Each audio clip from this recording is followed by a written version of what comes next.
이번 시간에는 빛이 과도하면 우리한테 많은 그 신체적인 영향이라든지 불편을 준다. 또 빛도 공해가 된다는 내용이고, 지금 이 표지에서 보고 있는 것은 제주도의 그 빛의 벙커라는 곳인데요. 반고의 작품을 현재 각종 빛으로 이렇게 전시를 하고 있는 그런 모습들이에요. 과거 얘가 통신회사의 벙커였는데 이렇게 빛을 가지고 빛의 예술을 보여주는 거죠. 빛도 이렇게 유용하게 이용하면 우리한테 중요한 어떤 정서도 주고 밝음도 주지만, 이게 너무 밝다든지 이랬을 때는 생태계라든지 사람한테 피해를 주거든요. 그래서 빛의 공해에 대한 이해하는 시간을 갖도록 하겠습니다.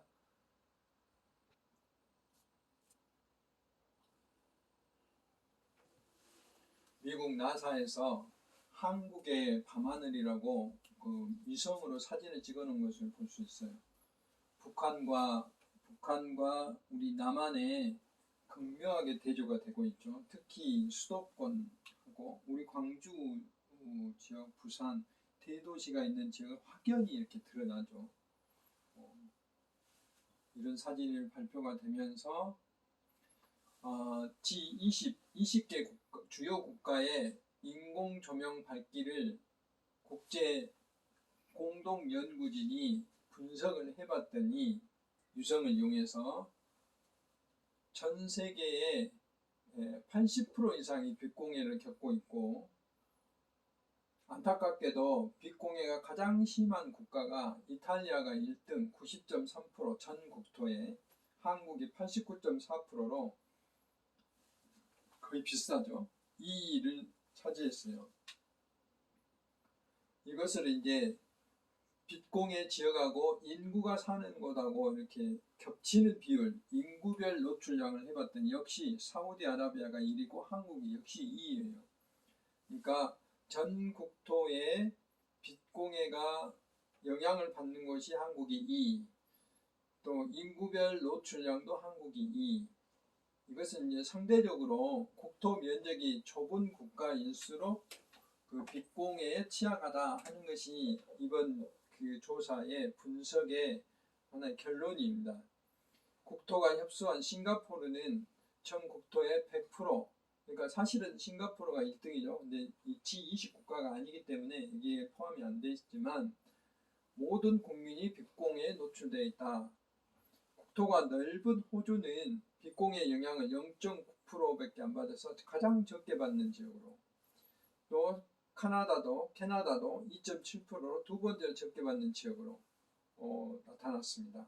이와 같이 빛의 도시가 발달될수록 또 인구 밀도가 높을수록 빛공해에 대한 영향이 높다 하는 것은 국제 공동 연구진이 이렇게 발표를 한 바가 있습니다.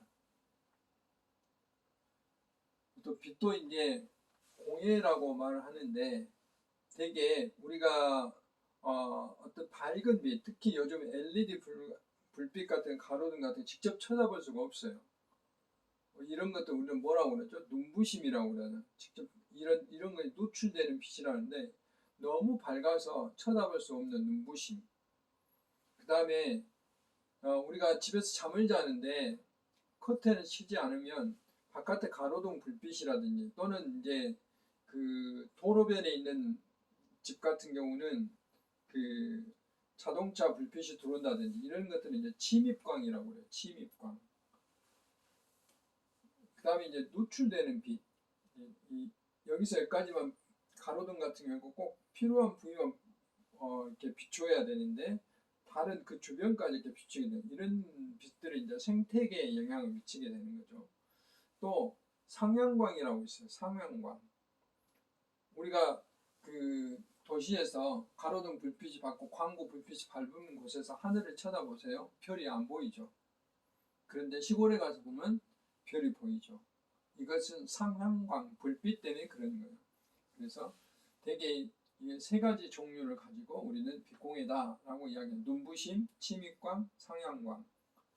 그래서 생태계에 우리가 생활하는데 이렇게 영향을 미친다라고 이야기를 할 수가 있습니다. 그래서 이제 똑같은 이야기지만 조금 더 풀어서 이야기를 하면 이 불빛이 여기 있으면 보시면 밤하늘에 밝기에 영향을 준다. 밤하늘은 그대로 있는데 우리 조명 때문에 이게 이제 장애광이라고 그러죠. 아까 앞에서 이 상향광이라고 하는 거 똑같은 이야기예요. 조명 효과가 의도하지 않는 곳까지 침투해서 하늘을 볼 수 없게 만드는 것, 밤에 별을 볼 수 없게 만드는 것이죠. 그 다음에 눈부심, 강렬한 빛에 의해서 순간적으로 노출돼서 어떤 시각이 마비되는 현상. 우리 그런 거잖아요. 그 길거리를 가다가 그 자동차 라이트 불빛을 봤을 때 잠깐 동안 안 보이잖아요. 그 다음에 이제 그 영화관에서 밝은 것도 햇빛 쪽으로 바로 나오면은 또 눈이 잘 안 보이는 그런 것들이 이제 눈부심이죠. 그 다음에 군집된 불, 한 장소에 너무 많은 조명이 이렇게 비춰주고 있었을 때 이런 것이죠. 하늘이 밝아짐. 그래서 이런 것들은 불쾌함, 눈부심, 동식물의 영향 이런 것들을 줄 수 있다 하는 것이 이제 빛공해다라고 이야기를 할 수가 있습니다. 그래서 이제 우리나라는 빛도 공해다. 방금 우리가 불빛을 공해라고 생각해 본 적이 없는데 빛도 공해다 해서 빛공해 방지법이 정확히는 인공조명 빛공해 방지법이 제정돼서 현재 시행 중에 있어요. 그래서 이 빛공해 관계는 왜 이게 만들어졌냐면 인공조명, 전구나 뭐 광고조명, 인공조명으로부터 과도한 빛이 방사되면 국민의 건강이라든지 환경에 대한 위해가 많기 때문에 이걸 방지하기 위해서 인공조명을 환경 친화적으로 관리한다는 거죠. 꼭 필요한 곳에만 불빛을 나오게 한다 이 말이죠. 그래서 국민이 건강하고 쾌적한 환경에 생활할 수 있게 하기 위해서 인공 조명에 의한 빛공해 방지법을 만들었다 하는 것입니다. 현재 시행되고 있어요. 그래서 인공해 방지법에서 그 말한 빛공해 정의는 이거예요. 빛공해 정의는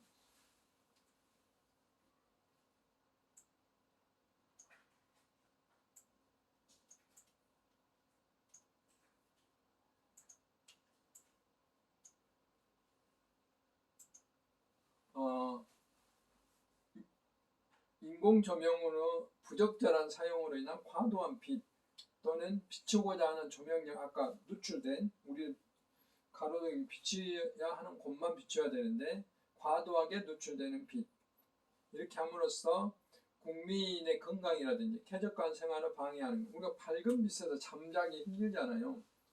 계속해서 그런 그 불빛에 노출돼서 잠을 못 자면 암에 걸린다고 합니다. 이렇게 너무 과도한 불빛 또 비추고자 하는 영역 밖으로 노출되는 불빛 이런 것들이 국민의 건강과 쾌적한 생활을 방해하고 환경, 생태계에도 피해를 주기 때문에 이런 것을 우리는 빛공해다 라고 이야기를 합니다. 여기 보시면 이렇게 화려한 불빛, 화려한 네온사인 이런 것들이 다 이제는 공해다 라고 이야기를 할 수가 있습니다. 그래서 요거에 대한 이제 그 어떤 빛공해 공모 사진전에 나왔던 그런 모습들이에요. 화려한 불빛 보기는 좋은데 건강에는 좋지 않다 그런 겁니다.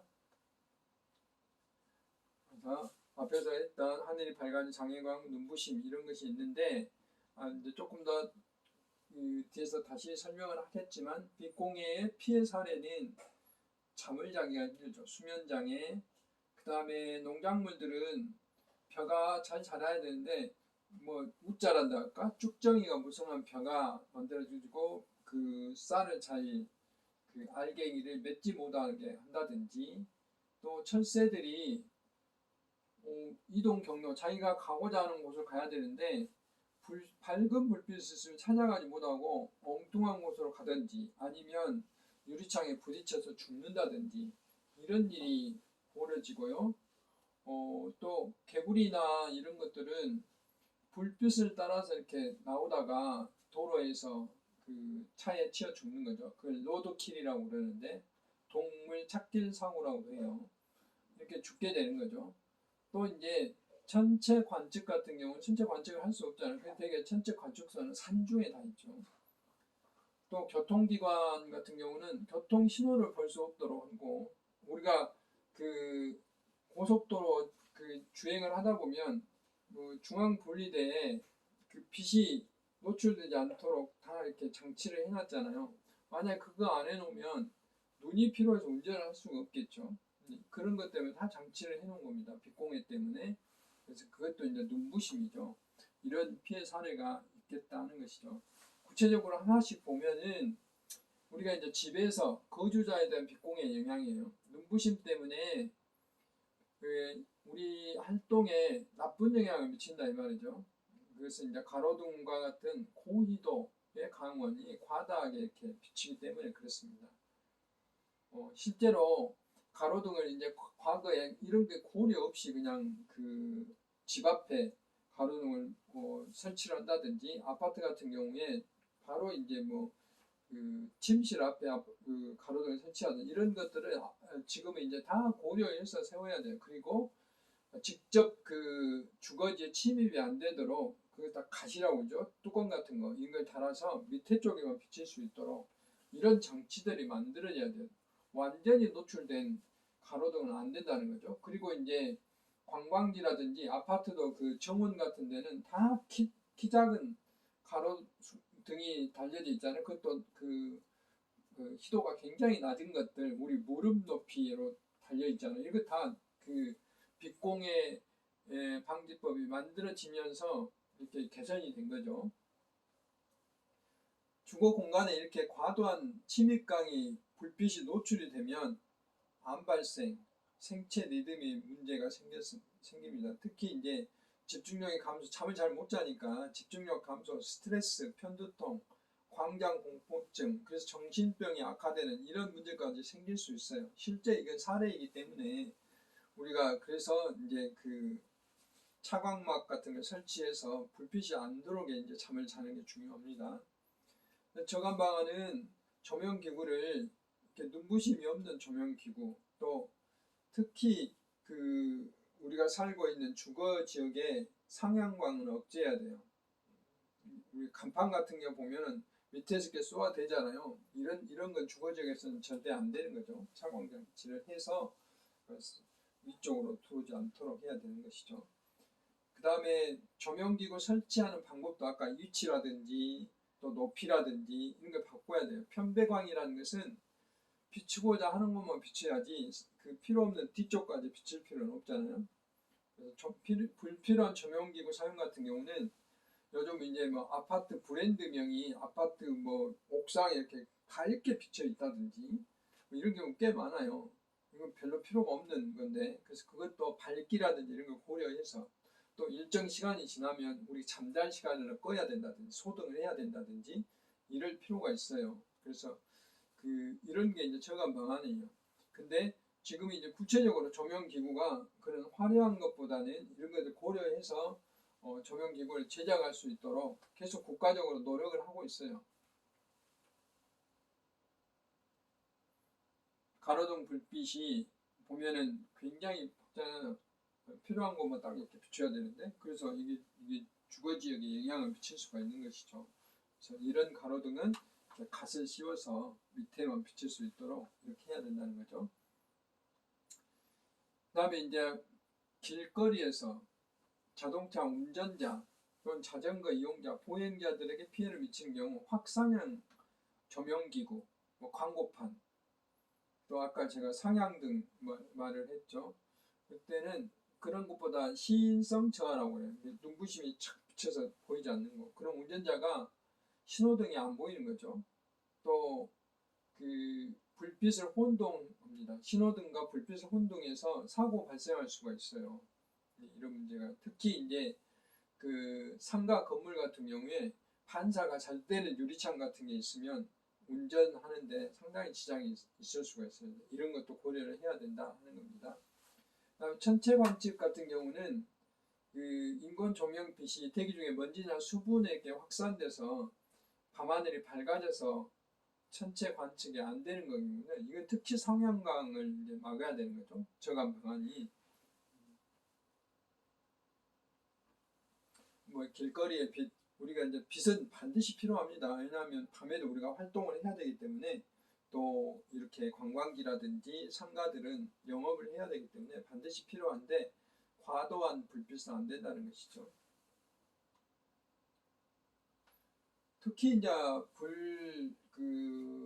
빛공해가 사람한테, 그다음 두 번째 이제 아까 그런 관측도 있지만 생태계, 동식물에 미치는 영향, 농작물에 미치는 영향은 특히 이제 중요하죠. 과도한 인공 조명에 의해서 생물이나 생태계 교란이 일어나기 때문에 그래요. 개구리가 알을 못 낳는다든지 산란 장애, 왜냐하면 그 주기가 바꿔지, 생식 주기가 변화된다든지, 아까 철새라든지 개구리에 대한 이동에 대한 이동 경로를 이탈하게 되면 결국 죽게 되는 거죠. 그다음에 벼라든지 이런 게 성장 지연, 생산력 저하 이런 것들이 문제가 되는 것이죠. 특히 이제 밭이나 논 이런 근처에 골프장이 있어서 야간 조명이 비치게 되면 그런 밭작물이나 농작물에 영향을 미치게 되는 거고, 거기가 이제 예를 들면은 멸종위기 동물이라든지 식물이라든지 이런 게 서식하고 있으면 심각한 어떤 교란이 일으킬 수 있죠. 그래서 골프장의 조명도 이제 이렇게 과도한 불빛보다는 골프 경기를 할 수 있는 그런 유용한 불빛으로 다 고려해서 설치를 해야 된다는 거죠. 그래서 생물 종류별로 보면 야행성 조류 같은 경우에 서식 분포, 철새의 이동 경로 이탈, 건물과 충돌 이렇게 해요. 철새가 꼭 불빛 때문은 아닌데, 우리 방음벽이라든지 건물에 부딪혀서 죽는 철새가 우리나라만 해서 1년에 약 800만 마리 정도 된다고 그래요. 저는 믿지를 못했어요. 이렇게 많이 철새가 죽는다는 것에 대해서. 실제 상황이라고 봅니다. 방음벽 밑에 가면, 그래서 새가 죽지 않도록 방음벽을 어떻게 설치해야 되는지 하는 것도 지금 이제 나와 있고 그걸 권장하고 있습니다. 골프장 등 야간 조명 때문에 이 곤충류라든지 희귀식물, 희귀곤충 이런 게 이제 딴 데로 가본다든지 죽는다든지 하는 그런 문제가 발생할 수도 있는 거죠. 그 다음에 개구리나 이런 두꺼비들이 이동을 할 수 없다든지, 개구리가 알 낳는데 문제가 있다든지, 식물들의 과다한 야간 조명은 광합성을 할 수 없도록 해서 문제가 될 수도 있다 하는 것입니다. 그 다음에 이제 조명기구는, 이제 이 빛공해에서 제한을 받는 조명기구는 이제 이런 정의를 가지고 있어요. 법적으로. 당연히 공간을 밝게 하거나 광고, 장식, 그러니까 우리가 불빛, 공간기구, 광고, 장식 이런 게 다 조명기구다면, 여기에 설치된 발광, 빛을 내는 기구 또는 부속 장치를 우리는 조명기구라는데, 구체적으로 공간 조명은 가로등, 그 다음에 보안등, 그 다음에 공원에 있는 등 이런 것들을 우리는 공간 조명이라 해요. 넓은 곳을 비추는 것.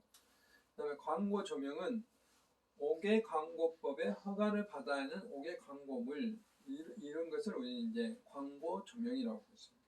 장식 조명은 연면적 2,000제곱미터 이상의 건축물 또는 5층 이상인 건축물, 숙박시설, 호텔이라든지 이런 것, 유락시설, 교량, 다리 이런 것에 장식해 놓은 경관 조명이 있다. 이걸 장식 조명이라고 해요. 이쪽에 이제 네온 사인 같은 거, 또 이런 걸 말할 수 있는 것이죠. 공간 조명, 광고 조명, 장식 조명 이렇게 이제 이야기를 해볼 수가 있습니다. 왜 빛공해가 이렇게 관리가 필요하냐? 앞에서 이제 이렇게 인체에도 해가 있고 생태계에도 해가 있고 천체를 관측하는 데도 문제가 있고 생활에도 피해를 일으키기 때문에 그런데, 실제로 빛공해를 일으키는 조명기구가 지속적으로 증가되고 있어요. 옛날에 비해서 조명기구가 종류도 다양하고 화려하고 그러잖아요. 그래서 상대적으로 민원이나 빛공해 피해 사례가 계속 증가되고 있어요. 앞에서 설명했다지만 우리나라 빛공해 노출은 국토 면적 세계 2위에 해당된다. 그래서 오직하면 별 보기 힘든 한국이라는 주제가 붙었겠어요.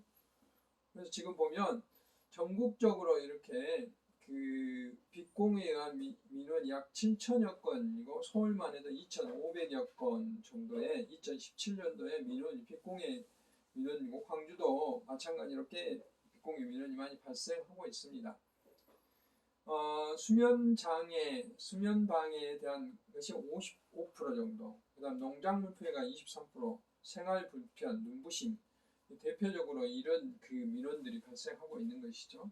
실제로 우리들이 이 실생활에서 겪을 수 있는 이런 것들을 저도 이제 과거에 집 바로 앞에 가로등이 있어서 그 커튼을 암막 커튼을 치지 않으면 어려울 정도 힘든 적이 있었거든요. 그런 건데 그때만 하더라도 빛공해 이런 법이 없어서 그 아파트 관리사무소에 여러 번 건의를 해도 잘 되지 않는데 과거에 아예 이제 가로등을 저녁에는 꺼는 그런 작업을 한 적도 있었는데 이렇게 빛이 있으면 잠자기가 참 힘들죠. 그래서 이런 것 때문에 실제로 국민들이 피해를 받고 있기 때문에 빛공해 방지법이 만들어졌어요. 그래서 이제 3년에 한 번씩 각 도시마다 빛공해 환경 영향 평가를 하도록 돼 있어요. 구체적으로 이제 설명을 하지 않겠습니다만은 지역의 환경 현황, 불빛이 어쩐지, 토지 이용 현황이라는 게 어디가 건물이고 어디가 공원 이걸 알아야 빛공해 영향을 알 수 있잖아요. 조명기구 설치라든지 빛공해 현황 어쩐지 이런 걸 보는 거죠. 그로 인해서 이제 그 영향 분석하는 게 동식물 경관에 어떤 영향을 미치는지, 사람한테 어떤 영향을 미치는지, 또 그 농림수산업을 하는데 생산에 어떤 영향을 미치는지, 전체 관측에 어떤 영향을 미치는지 앞에서 설명했던 그런 내용들을 분석하는 거죠. 이런 것들을 3년에 한 번씩 하도록 법으로 의무화되어 있어요. 현재는. 그래서 조명기구별로 빛공해를 비교해보면 이게 서울의 동대문에 있는 여기가 아마 쇼핑타운인 것 같아요. 동대문에 낮의 모습은 이렇게 됐는데 밤에 보면 여기 보면 여기에 랜드마크 조명이 비치게 되고 여기 투과창이 있어서 이게 창문에 빛이 나고 또 여기는 간판, 또 광고에 의해서 이제 광고 조명이 있고 또 건축물 이 장식 조명들이 환해하게 이렇게 보이게 되는 거죠. 또 건축물 밑에서 쏘고 있잖아요. 업라이트, 상향등. 이 상향등 같은 게 아까 이제 다 빛에 나쁜 영향을 미친다고 그랬죠. 이제 자동차 불빛 이렇게 이제 낮과 밤에 이렇게 조명에 따라서 큰 차이가 발생할 수가 있죠. 그 다음에 이제 이런 아까 광고, 장식, 경관 이런 것에 대한 이제 조명에 대한 것을 법으로 규제를 했는데 이제 법을 진행하다 보니까 사각지대 법의 태도에 벗어난 곳이 발생해요. 이렇게 골프 연습장이라든지 아파트에서 보면 굉장히 밝게 보이잖아요. 테니스장, 이런 5개 체육시설에 의한 조명, 심지어 이제 그 제가 근무할 때 그 기아 챔피언스 필드에서 주변에 있는 그 아파트들이 빛공해에 시달려 가지고 계속 민원이 들어왔어요. 저희 직원들이 가서 빛공해 측정도 몇 차례 한 적이 있었는데 그래서 법원에 재판까지 갔거든요. 뭐 아직도 결론은 안 났는데 그래서 챔피언스 필드에서 야구 시합을 하는데 조명을 끌 수가 없잖아요. 그랬을 때 이제 어떤 조치를 해야 되는지 이거에 대해서도 우리가 심각 고려해봐야 돼요. 또 주유소의 불빛이라든지 이런 것들이 현재 그 빛공해의 그 법의 테두리 밖에 있어요. 이런 것에 대해서도 한번 고려를 해야 된다 하는 이야기고, 그다음에 새로운 조명들이 많네요. 여기 미디어 파사드라 해가지고 광주에서는 아직 제가 목격을 못했는데 제가 모를 수도 있어요. 서울에 가면 서울역 같은데 그 앞쪽에 보면 뭐 과거에 대우 빌딩이라고 있거든요. 여기에 가면 이렇게 이제 전체가 광고, 그러니까 미디어하고 움직이는 미디어죠. 그다음 파사드, 시대와 장소를 대변하는 어떤 도시적 기능이라고 그러는데 이 두 개가 합쳐진 것을 미디어 파사드라고 해요. 여기에 뭐 광고뿐만 아니라 막 움직이면서 여러 가지 그 예술적인 작품도 표현되고 그러거든요. 근데 이런 것들이 이제 새로운 어떤 빛공해가 될 수 있는지 그 조명의 방식은 어쩐지 이런 것도 우리가 한번 고려를 해봐야 된다는 거예요. 거기에 대한 조사는 가이드라인도 이제는 해봐야 된다 하는 것이죠. 그래서 새로운 조명 등에 대한 실태 조사를 해봐야 돼요. 실내 조명도 뭐 조명이 계속 발달되고 있기 때문에 자동차 전조등도 마찬가지고 LED로 다 바뀌었어요. 옛날하고 달리. 그 다음에 전멸 이렇게 색깔이 나오는 옥외 조명 이런 게 꽤 많아요. 그렇기 때문에 이런 것에 대한 빛공의 영향은 어떤지 이제 실태 조사를 해봐야 된다 하는 것입니다. 그래서 지금까지는 이제 그 조명이 설치된 이후에 어떤 영향이 있는지 이렇게 사후 관리를 했었는데 앞으로는 사전 예방 대책으로 하겠다는 거죠. 그래서 옥외 조명에 대한 사전 심사 제도를 만들어서 그 허용 기준을 준수하는지 여부를 환경 영향 평가처럼 미리 한번 따져본다는 거죠. 현재는 조명기구 설치 후에 조도나 희도 등을 측정해서 점검했는데 이제는 그 시뮬레이션을 통해서 어떻게 되는지 예측을 해요. 여기다 조명했을 때 얼마만큼 문제가 되는지 예측을 해서 그렇게 설치하도록 이렇게 이제 사전 예방 대책으로 바뀐다는 거죠. 이만큼 이제 발전을 한다는 것이죠. 그래서 그렇게 시뮬레이션 설치하면 되고 가로등이나 보안등 같은 경우에 특히 이제 민원이 많기 때문에 조명의 방향을 침실에 없는 공간을 향하도록 한다든지 특히 이제 생태적으로는 그 생물 소식지라든지 또는 그 밭이라든지 이런 데는 가로등이 비치지 않고 사람이 다니는 길만 비치도록 그 조정을 잘 해야 되죠. 그렇게 하기 위해서 차광판을 만든다든지 조명기구를 이렇게 차단형이나 준타단형으로 고친다든지 그 다음에 조명 램프를 출력이 낮은 램프로 바꾼다든지 특히 이제 보안 같은 경우는 위험하지 않아야 되기 때문에 밝으면서도 주변에 피해가 안 되도록 그런 그 시뮬레이션을 통해서 잘 해줘야 돼요. 높이 아까 제가 그 공원이라든지 이런 곳은 그 무릎 높이의 가로등이 필요하다고 그랬는데 그런 것들도 필요하다 하는 겁니다. 그래서 이렇게 개선해 나가는 노력들이 꾸준히 필요하다. 그래서 실제로 이런 그 LED 등 같은 경우는 이렇게 차광 장치를 설치했더니 이렇게 밝았던 도시가 이렇게 어두워진다 이 말이죠. 그래서 빛공에 저감 기술이 적용되면은 우리가 위험하지 않으면서 밝게 살면서도 이렇게 빛공해를 저감할 수 있다는 것을 이렇게 실험을 통해서 알 수가 있어요.